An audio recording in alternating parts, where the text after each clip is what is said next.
Bonjour à tous. Donner, à voir, à comprendre, à maîtriser le pouvoir du numérique, ça passe par des politiques publiques d'inclusion, ça passe aussi par l'apprentissage du code dès le plus jeune âge, et puis par la capacité de tous, de la société, à se projeter sur les défis de demain, comme par exemple avec l'arrivée de ChatGPT. Tariq Rim viendra nous expliquer comment on entre dans cette ère post-Internet et les nouvelles règles qui sont imposées par cet outil. On s'interrogera aussi sur les métavers avec une application très prisée par les ados en Corée du Sud qui s'apprête à arriver sur notre continent européen. Ce sujet donc de l'inclusion numérique, on va le développer ensemble aujourd'hui dans Smart Tech. Je propose qu'on démarre avec le low-code. Le low-code, peut-être demain, nous permettra de tous savoir coder.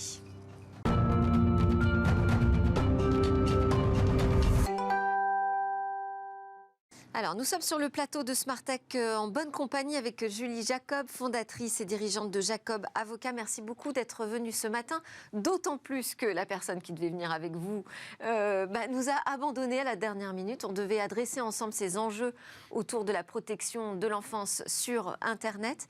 Mais comme vous êtes là, bien, vous allez participer à notre discussion tout au long de l'émission autour de ce thème de l'inclusion numérique. Merci beaucoup, Julie Jacob. On va commencer avec Laurent Veil. Bonjour Laurent. Bonjour. Vous êtes le PDG cofondateur d'AOZ Studio. Vous prononcez comment ? Exactement comme ça. Parfait. Donc on va apprendre à coder de A à Z, en passant par le haut visiblement, grâce à des nouveaux outils qui nous viennent de ce qu'on appelle le low-code. Une manière en fait d'apprendre à coder assez rapidement. En combien de temps on peut dire qu'on commence à savoir développer grâce au low-code ? Écoutez, là très récemment, on est parti dans le Nord, à Outreau, à Arras, et on a formé des gardiens d'immeubles de HLM en une journée pour que dès le lendemain, ils apprennent aux enfants, aux jeunes des quartiers à commencer à maîtriser l'informatique. Donc c'est pour vous dire... C'est-à-dire que non seulement eux ont appris les bases du code, mais en plus ils sont capables de les transmettre. Voilà, là c'était une expérience extraordinaire, je veux dire, parce que c'est l'Office des HLM du Pas-de-Calais qui a démarré ça, en se disant, pour recréer du lien dans des zones qui sont quand même très défavorisées, il y a des taux de chômage qui montent jusqu'à 60%, on va proposer aux gardiens d'immeubles de participer à la vie... et à former les jeunes à l'informatique, sauf qu'ils connaissaient absolument rien. Il y a même eu une des gardiennes qui n'avait pas d'ordinateur. Donc pendant une grosse journée, on a commencé à les former. Et puis le deuxième jour, on a ensemble formé des tas de jeunes. C'était une expérience géniale. On a pleuré en arrivant, on a pleuré en partant. On est vraiment dans le sujet de l'inclusion numérique parce que ce sont des formations gratuites que vous proposez. AO Studio, c'est une société à mission, donc à développer un outil qui est totalement révolutionnaire et vraiment génial, qui permet d'apprendre et de coder très simplement. Et en tant que société à mission, dès le départ, on a voulu pouvoir former en particulier les jeunes, parce qu'on pense que c'est extrêmement important. Et donc ça, on le fait dans des lycées, dans des collèges. On a offert l'outil à l'Éducation nationale qui commence à le déployer assez massivement. Alors avant de rentrer précisément dans l'outil, vous nous dites, là on va apprendre l'informatique très facilement. Est-ce qu'avec le low-code, on peut encore parler d'informatique? Est-ce que c'est vraiment de l'apprentissage de l'informatique? C'est une bonne question. Et c'est ça la différence entre le no-code et le low-code. Le no-code, vous prenez des blocs de Lego déjà préconstruits. C'est un peu opaque, il n'y a pas de code à l'intérieur que vous pouvez maîtriser. Et vous les assemblez. Alors c'est très pratique pour développer rapidement. Mais vous n'allez pas C'est ce qu'on utilise déjà à l'école pour donner quelques commandes à des robots, par exemple. Ah oui, alors ça, c'est un petit peu différent. C'est un outil qui s'appelle Scratch. Ouais. Peut-être on reviendra dessus, mais c'est vrai que c'est un peu similaire. Mais donc ça, c'est le no-code. Donc là, effectivement, vous ne programmez pas. Le low-code, c'est bien un langage informatique, sauf que à la place d'être un langage qui a été développé par les programmeurs pour les programmeurs, comme aujourd'hui Python, JavaScript, C, là, on a développé un langage qui est facile pour l'homme. Mais vous programmez bien dans un langage, donc il y a bien toute la réflexion de la création de l'algorithmie, de la création même du code. Et qu'est-ce qu'on peut en faire? Une fois qu'on sort de cette formation, on est capable de proposer quoi sur le marché du travail ou nous-mêmes dans nos usages du numérique? À quoi ça sert? Alors, je vais revenir sur le logiciel Scratch dont je parlais tout à l'heure. On a un vrai problème aujourd'hui dans la formation. Et c'est ça qu'on essaye, nous, contribuer à résoudre. On prend des enfants de 10-12 ans, on leur apprend l'algorithmie avec ce langage qui s'appelle Scratch. Donc effectivement, je mets des blocs. C'est très bien, c'est un bon début. Et puis c'est un peu comme si on était devant une piscine et on leur dit, ben voilà, là tu plonges du bord de la piscine. Ils y arrivent pas mal. Sauf qu'après, on leur dit, bon, bah, maintenant, tu vois le plongeoir là-haut à 20 mètres, donc tu vas sauter et tu vas faire des figures de là-haut. Donc on perd la vaste majorité des apprenants et des enfants, parce que bien sûr, on ne peut pas passer du bord de la piscine à 20 mètres. Eh bien, à Haut Studio, c'est comme si on vous disait, bon, ben, on va commencer au plongeoir de 2 mètres. Tu vas faire des petites figures, tu vas te rendre compte qu'en fait, c'est possible, qu'en fait, c'est pas si abscon que ce qu'on pourrait imaginer, et puis tu vas monter progressivement. Donc, dès quel âge on peut le mettre entre les mains d'enfants de quel âge? Alors, nous, on pensait que ce serait plutôt 14-16, mais en fait, on voit qu'on a des enfants 11-12 ans qui commencent à apprendre. Et donc, tous les cours qu'on donne dans les lycées et les collèges, en 1 heure et demie de cours, on fait un jeu vidéo avec eux, parce que donc, évidemment, c'est plus facile, ça plaît à tout le monde. On fait, c'est-à-dire, vous le concevez, le jeu, ou vous jouez à un jeu? On le code avec eux. Vous le codez? C'est-à-dire qu'on prend des enfants qui n'ont jamais codé, on leur apprend à la fois l'outil, et on code avec eux un jeu vidéo. Là, par exemple, j'ai été dans un lycée de Massy, où on a fait là 3 cours. Au 3e cours, ils faisaient leur propre jeu. Et pour répondre à votre question, qu'est-ce qu'on peut faire avec? Donc des jeux, des applications, des sites web, tout ce qu'un langage professionnel permet de faire, sauf que c'est plus facile. Alors, c'est une solution donc, qui aujourd'hui est expérimentée dans plusieurs départements à l'école. Vous avez réussi à convaincre l'Éducation nationale de tester l'outil. Mais ça fait déjà 3 ans en fait que vous bêta-testez le produit. Quels sont les enseignements que vous avez pu tirer? Comment vous avez fait évoluer votre offre? Alors, en fait, on a commencé à le développer il y a 3 ans. Donc, on a réellement bêta-testé depuis 6-8 mois. D'accord. Mais c'est un énorme produit, donc c'est beaucoup de travail d'une équipe complètement géniale. Moi, j'ai monté pas mal de boîtes dans ma vie, mais vraiment, celle-là est exceptionnelle. Et donc, on a appris beaucoup de choses. Et là, on a appris que il fallait qu'on aille encore plus dans la facilité, parce que c'est vrai que là, en particulier pour les jeunes, c'est une génération qui veut aller vite, rapidement, avec un peu moins d'efforts, on va dire. Ouais. Une réaction, Julie Jacob? Bravo pour low code. En tout cas, je pense que ça donne envie même aux adultes d'apprendre à coder. Et je pense que c'est indispensable dans tous les métiers. Nous-mêmes, dans mon cabinet en tant qu'avocat, pour comprendre la blockchain, l'IA, ChatGPT, je me dis, nous les avocats, il faudrait aussi qu'on comprenne le codage. Donc, j'aimerais bien faire une formation chez vous, avec votre voilà, une demande en direct. On le fait, par exemple, chez L'Oréal. Oui, absolument. On fait des formations, des team building. Voilà, plutôt que d'aller faire peut-être du golf, on prend des gens qui n'ont pas codé et on leur dit, voyez, en fait, c'est pas compliqué. Ça permet de démystifier, de donner, je disais dans le sommaire, le pouvoir de cette puissance numérique entre les mains du plus grand nombre. Est-ce que vous pensez qu'à terme, on saura tous coder grâce à ces nouvelles solutions low-code?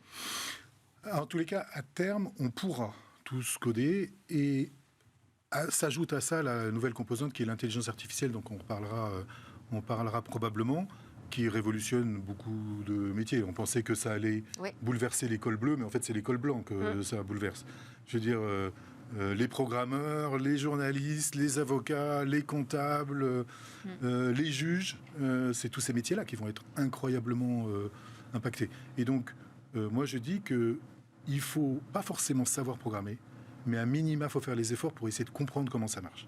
À défaut, on risque d'être vraiment de devenir dans une sorte d'esclavage vis-à-vis du numérique. C'est un peu ce que vous expliquez dans votre ouvrage qui est sorti à la fin de l'année dernière, Numéricus. Et d'ailleurs, j'ai noté que vous proposiez des quiz. Il y a une partie un peu ludique pour évaluer notre rapport avec ces nouveaux enjeux du numérique, où vous posez la question de quel est notre niveau de servitude au numérique. Vous pensez qu'il y a un hiatus aujourd'hui entre nous et les technologies? C'est-à-dire qu'on devient de plus en plus dépendant. On se rend compte de moins en moins. Moi, en fait, quand j'ai décidé d'écrire ce livre, c'est que je me suis rendu compte que on allait atteindre le niveau de singularité que j'appellerais la singularité créative. Le mot singularité, ça a été inventé par un professeur du MIT qui s'appelle Kurzweil. Ray Kurzweil, voilà. Tout à fait. Et c'est ce moment, pour simplifier, où l'intelligence inorganique va devenir supérieure à l'intelligence humaine. Et donc, en d'autres termes, que les inventions, la créativité, le progrès va plus devenir dépendant des IA que des humains. Et je me suis rendu compte que, il y a donc 2 ans maintenant, qu'aujourd'hui, en gros, en 2023-2024, Ouais. les IA allaient générer plus de contenu que l'ensemble de l'humanité. Or, c'est ces contenus-là qui alimentent les bases de données qui créent l'IA. Donc déjà, l'intelligence artificielle crée plus de contenu dont elle s'auto-alimente que l'ensemble de l'humanité. Eh ben, on va continuer de parler de tous ces sujets ensemble. D'abord, je propose de redécouvrir ce talk que nous avions sur les politiques numériques d'inclusion.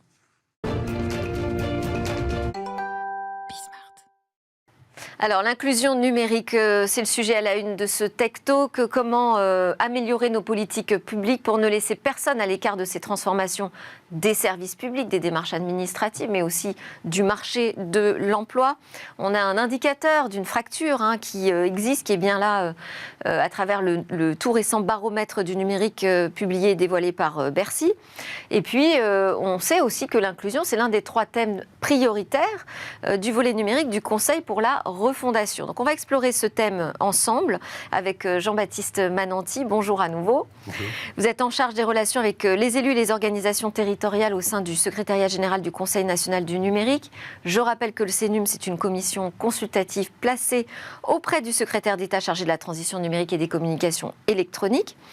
Vous êtes aussi le copilote d'itinéraire numérique, qui est une démarche de stimulation du débat en local et qui a conduit le CNUM, le Conseil, à rencontrer les citoyens, les élus, les médiateurs aussi, les enseignants, les étudiants, les élèves à travers toute la France depuis l'été dernier.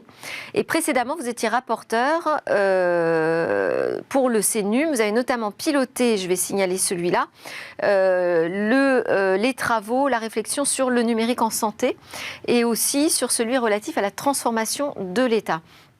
Nous avons également par Skype avec nous Garlane Nison, chef de projet, formatrice au sein de la coopérative d'activité d'emploi Prisme. Garlane, vous êtes une actrice de la médiation numérique depuis de nombreuses années et encore aujourd'hui pour le compte du département de la Drôme où vous vous situez, je crois, aujourd'hui même. Et pour l'ANCT, qui est l'Agence nationale de la cohésion des territoires, vous travaillez sur les sujets relatifs à la numérisation de la santé et au renforcement des modèles socio-économiques des structures de médiation. On va voir à quel point la médiation, c'est un point central dans cet objectif d'inclusion numérique. Et restez également avec nous autour de cette table, Lucie Brotteau, cofondatrice de Melba, parce qu'on a fait un clin d'œil ensemble à la Saint-Valentin avec votre application. Vous pouvez également participer, bien sûr, à la discussion. Garlane, on va peut-être commencer ensemble. Bonjour. Bonjour. Je citais le baromètre du numérique 2022 du ministère de l'Économie. Il révèle notamment que les inégalités en compétences numériques s'accentue et on lit que les Français, parmi les plus vulnérables, non diplômés et âgés de 70 ans et plus, sont une majorité à ne pas avoir l'impression de gagner en maîtrise depuis ces 2 dernières années. Ce qui laisserait entendre quand même que cette fracture numérique qui se creuse ne concerne finalement que des très seniors ou des personnes précaires. Est-ce que c'est ce que vous constatez sur le terrain ? Alors, absolument pas.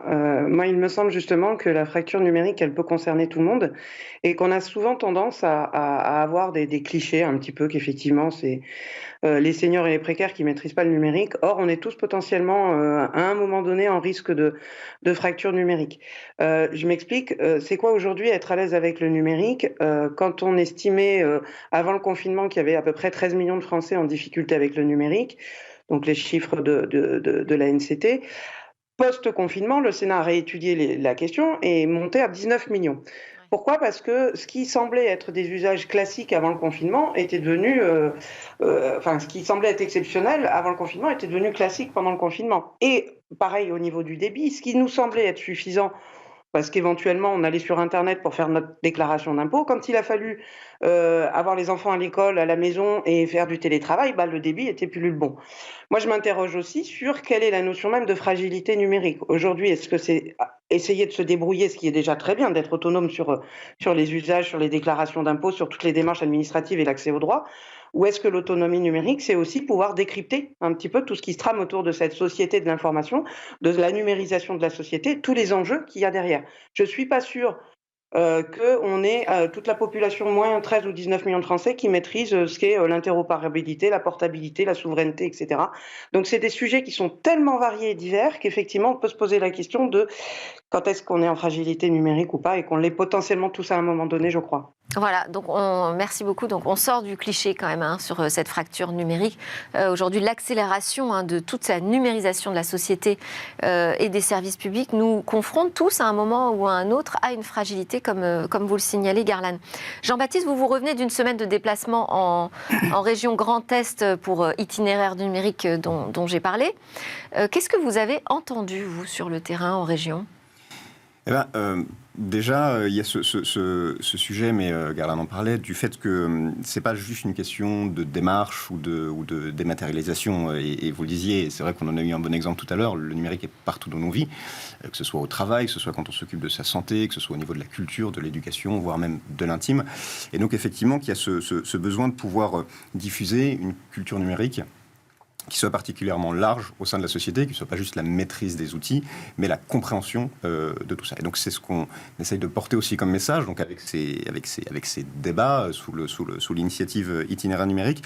La semaine dernière, on a beaucoup rencontré de jeunes publics, de collégiens, de lycéens, d'étudiants. On a beaucoup parlé d'un sujet qui est celui de l'économie de l'attention. Donc comprendre comment fonctionnent les modèles économiques des plateformes qui captent notre attention et en tirent une valeur marchande. Ce qui ressort de tout ça, et ça pourra faire le lien aussi avec le baromètre du numérique dont vous parliez, c'est qu'on se rend tous compte, jeunes comme moins jeunes, parce que c'est aussi des débats qu'on a eus avec des personnes plus âgées, qu'on a tous déjà été un jour happés, attrapés par ça. On aime bien poser cette question en arrivant, qui pense ici qu'il a déjà passé trop de temps sur un écran. Généralement, il y a une forêt de mains qui se lève, et quand on est avec des jeunes, on pose aussi la question qui pensent que ses parents passent parfois trop de temps sur des écrans. Et généralement, c'est la même forêt de mains qui se lève. Intéressant. Et donc ça prouve ce besoin aussi d'en parler, parce que généralement la question qu'on pose ensuite, c'est est-ce que vous en avez parlé avec eux, est-ce que vous en parlez entre vous? Et là les mains se baissent généralement, et on a des échanges différents sur le fait que c'est compliqué d'aborder ces sujets-là, et donc on a besoin d'être outillé pour comprendre toutes ces transformations, tous ces impacts sur le quotidien. C'est pas parce qu'on utilise qu'on maîtrise, Donc effectivement la frontière est intéressante. On voit dans ce baromètre encore qu'on est tous hyper connectés, y compris les plus de 70 ans. Enfin voilà, maintenant ça y est, on est équipé de smartphones sur lesquels on passe effectivement beaucoup de temps. Pourtant, 54% des Français, donc plus de la moitié, éprouvent au moins une difficulté qui les empêche d'effectuer des démarches en ligne, et on est à plus 16 points par rapport à 2020, parce que c'est un baromètre qui est réalisé tous les 2 ans. Quelles sont vos explications à cette fracture numérique qui se creuse, Garland ? Je pense que quand on parle d'accès au droit, il y a plusieurs problématiques. Il y a déjà l'accès au numérique et la maîtrise du numérique, mais il y a aussi la compréhension du langage administratif et des rouages de l'administration française, qui n'est pas forcément évident pour tout le monde. Après, il y a une problématique aussi il y a de moins en moins de guichets. On a de moins en moins accès à une personne pour nous aider. C'est-à-dire que l'ordinateur, lui, c'est 0 ou c'est 1. Ça passe ou ça passe pas. Il connaît pas les situations un petit peu qui sortent de l'ordinaire. Donc là, si on n'a pas une médiation humaine, on tourne en rond et on ne s'en sort pas. Et un des problèmes, je pense, est là aussi, et même les professionnels, les travailleurs sociaux nous le disent, on n'a plus aujourd'hui accès à un humain dans l'administration. On va avoir des numéros verts, on va avoir des répondeurs, des chatbots, etc. Mais quand on sort de la situation, j'allais dire classique et ordinaire, on se retrouve en difficulté. J'aime souvent à dire l'anecdote, mais même l'ancien secrétaire d'État au numérique, Cédric O, s'est retrouvé en difficulté parce que sur un formulaire administratif, le formulaire avait décidé qu'un nom de famille ne pouvait pas contenir qu'une lettre. Donc là, c'est pareil, ça coince. Et l'ordinateur, il est comme ça, c'est oui ou c'est non. Et c'est souvent ça aussi la problématique, c'est qu'on a oublié qu'en parallèle de la dématérialisation, il fallait assurer un accompagnement humain pour justement ces situations difficiles. Est-ce qu'il y a d'importantes disparités entre les régions en France ? J'ai pas de chiffres spécifiquement sur ce point-là, mais ce qu'on sait, enfin, vous parliez de publics particulièrement exposés. Alors c'est vrai, dans certaines zones peut-être plus rurales, il y a aussi des difficultés qui viennent s'ajouter en termes d'accès au numérique. Mais c'est peut-être la question de ces lieux dont parle Garland. Est-ce qu'on ces lieux de médiation, donc où on peut aller se référer à un humain finalement pour sortir d'une impasse numérique. Est-ce que ces lieux, on les trouve véritablement partout? Comment sont-ils déployés? Qui décide de la cartographie, je dirais, de la médiation numérique? Alors, il y a plusieurs dispositifs qui existent. Il y a des dispositifs qui sont pilotés au niveau national, donc les fameux conseillers numériques France Service. Il y a des lieux qui s'appellent les maisons France Service. Il y a des programmes itinérants aussi, les bus France Service.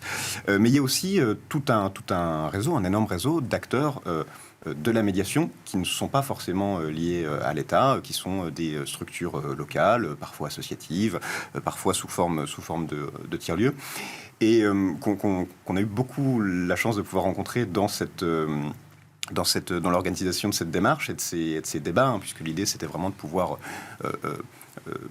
s'appuyer et travailler avec ces structures qui rencontrent des publics éloignés ou non d'ailleurs du numérique quotidiennement. Et on ressent d'ailleurs, quand on parle avec tous ces acteurs de terrain, ce besoin de proximité. En fait, il y a cette notion de dernier kilomètre qui revient souvent, c'est-à-dire pouvoir s'appuyer sur des structures qui vont faire ça. Et je prends un exemple, mais de bus itinérants, par exemple, qui vont aller dans les zones les plus rurales pour vraiment raccrocher les wagons. Sur cette question des lieux de médiation, est-ce qu'il y a une forte disparité en région, Garland-Nizon? Oui, je pense qu'il y a des régions qui, historiquement, se sont saisies de cette question-là un peu plus en avant que d'autres. Par exemple, il y a une longue histoire, notamment en Ardèche, sur la création de structures de médiation numérique.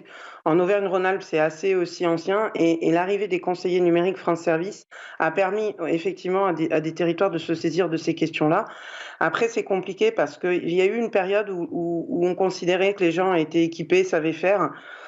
Et puis, il y a eu un point de bascule, à mon sens, ça a été la dématérialisation à 100% de l'inscription à Pôle emploi, où là, on s'est rendu compte que ça tombait pas vraiment sous le sens. Tout le monde savait pas faire, tout le monde n'était pas équipé, il n'y avait pas forcément un débit suffisant partout. Donc, on a remis en place des structures qui avaient été au préalablement fermées, pourquoi pas.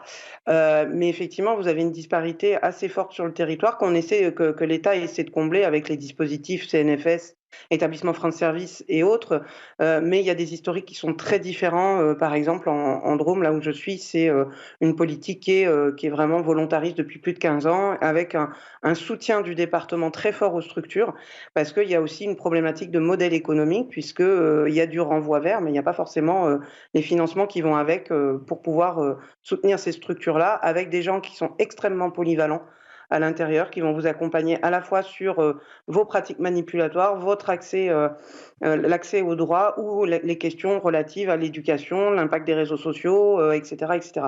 La recherche. Avoir votre avis, parce qu'on parle de ces lieux de médiation avec le rôle de l'État pour impulser la création de ces tiers-lieux, mais les décisions qui se font au niveau des régions. Je voulais avoir votre regard sur les ateliers numériques de Google, parce qu'ils se déploient énormément. C'est une initiative privée qui vient d'un GAFAM. Est-ce que vous êtes plutôt à encourager justement ces initiatives, parce que ça vient en renfort au final de l'action de l'État et des politiques publiques, ou est-ce que vous dites attention, non, ça ne correspond pas au rôle que doit tenir un conseiller, quel est son officiel, un conseiller numérique France Service? Alors c'est une question qui est complexe. Ce qui est certain, c'est qu'effectivement, il y a des acteurs privés, des grandes entreprises, donc vous avez cité Google, qui essayent de proposer des actions là-dessus. Mais ce qu'on essaie de porter aussi comme message, c'est vraiment qu'il y a tout un éventail d'acteurs différents. Et donc, il y a aussi des acteurs publics, parapublics, associatifs, tous les acteurs de l'éducation populaire aussi. Et qu'il y a il y a une mise en réseau, entre guillemets, importante de ces acteurs-là qui portent des solutions quotidiennes, qui portent des solutions qui sont axées sur, généralement, l'intérêt général et l'accompagnement des publics, et surtout qui sont des solutions de proximité. On insiste vraiment beaucoup sur cette notion. Donc vous nous dites c'est un maillage, tout ça finalement se complète, tous ces dispositifs.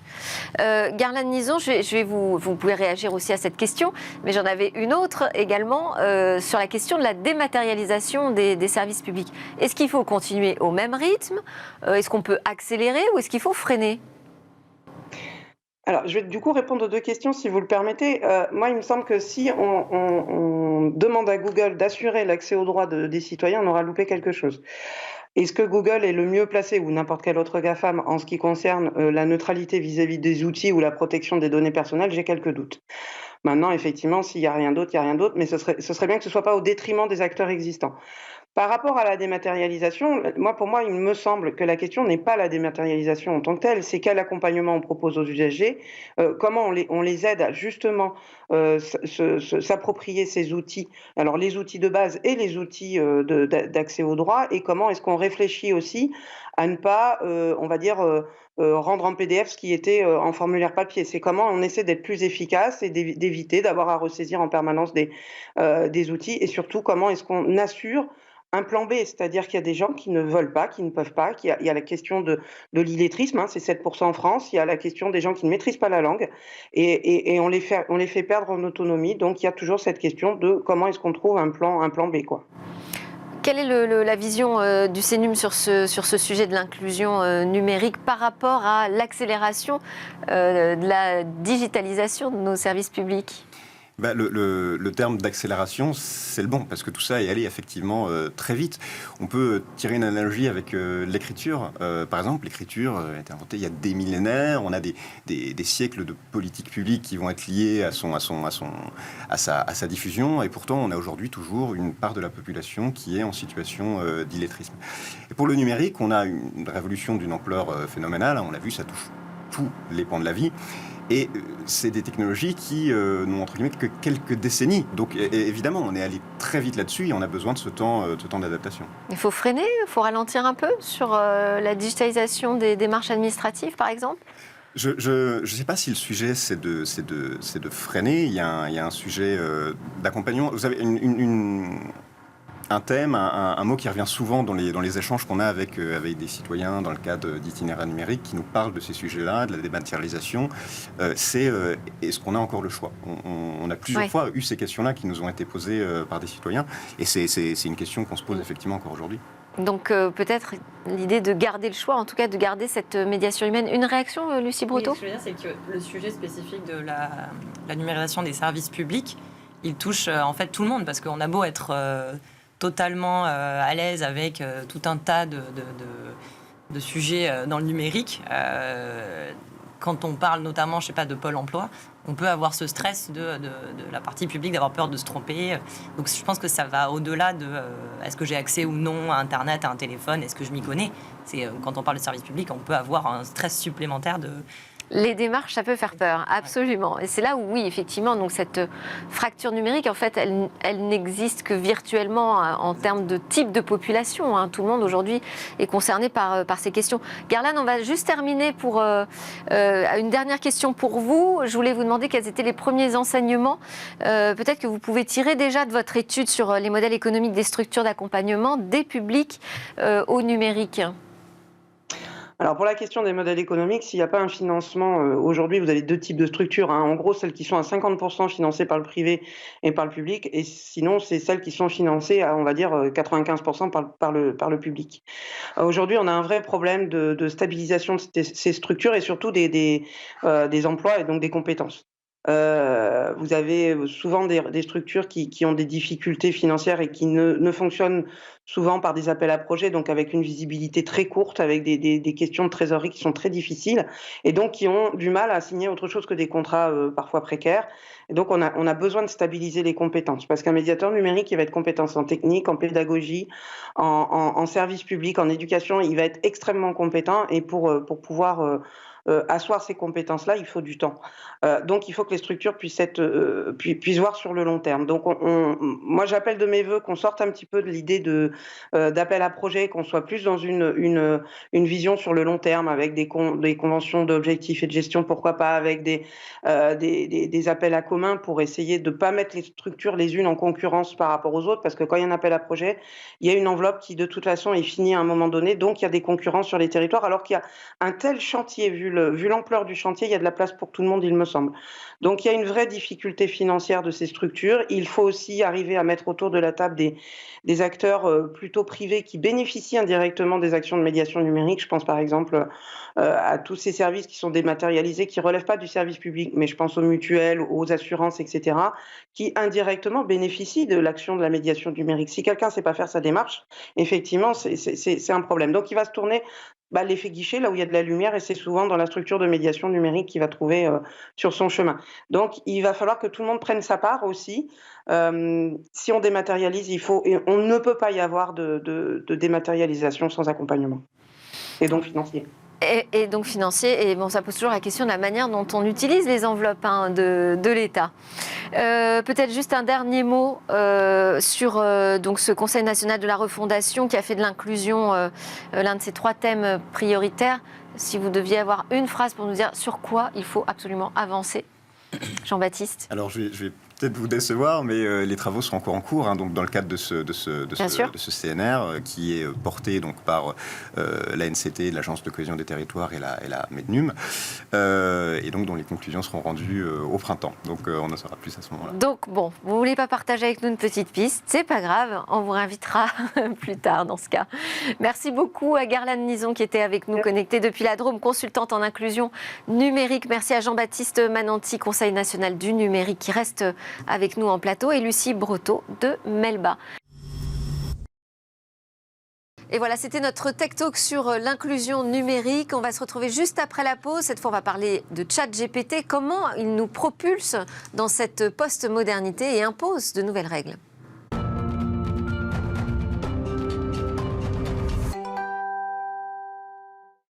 Bienvenue de retour sur le plateau de Smart Tech. C'est la deuxième partie de l'émission qui démarre. Sont restés avec moi en plateau Laurent Veil, le PDG cofondateur d'AOZ Studio, ou AOZ, une nouvelle façon d'apprendre à coder très simplement grâce au low-code, et Julie Jacob, fondatrice et dirigeante de Jacob Avocat.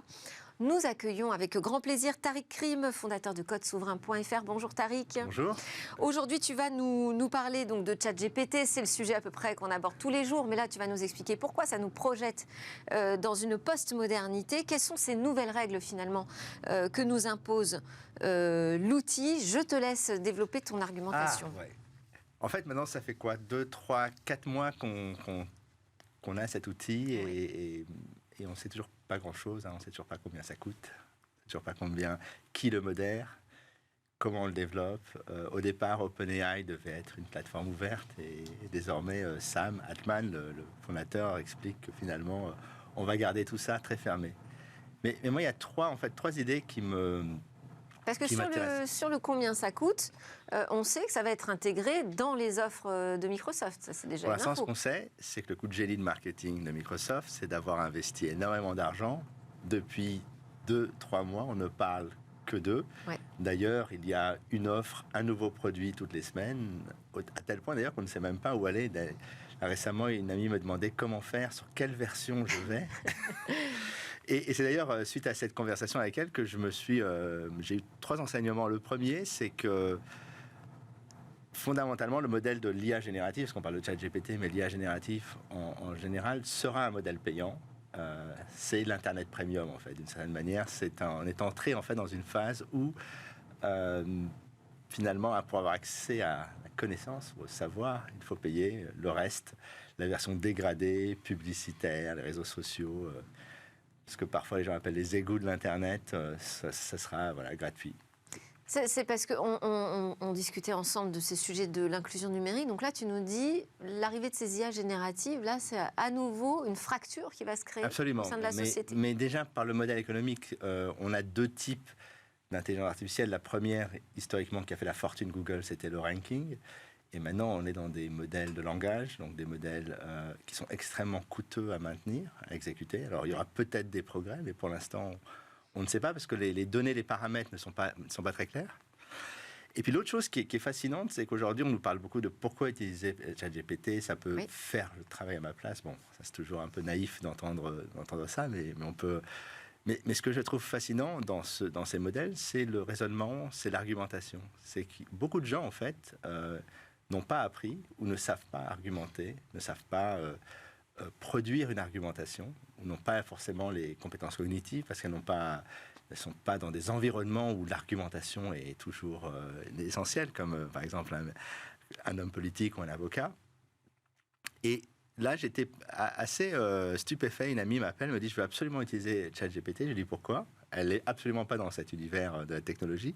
Je fais une application pour une résidence artistique et j'ai jamais appris à faire un document. Et donc, je voudrais que la machine m'apprenne, m'explique comment faire, lui expliquer pourquoi ça doit être moi et pas quelqu'un d'autre.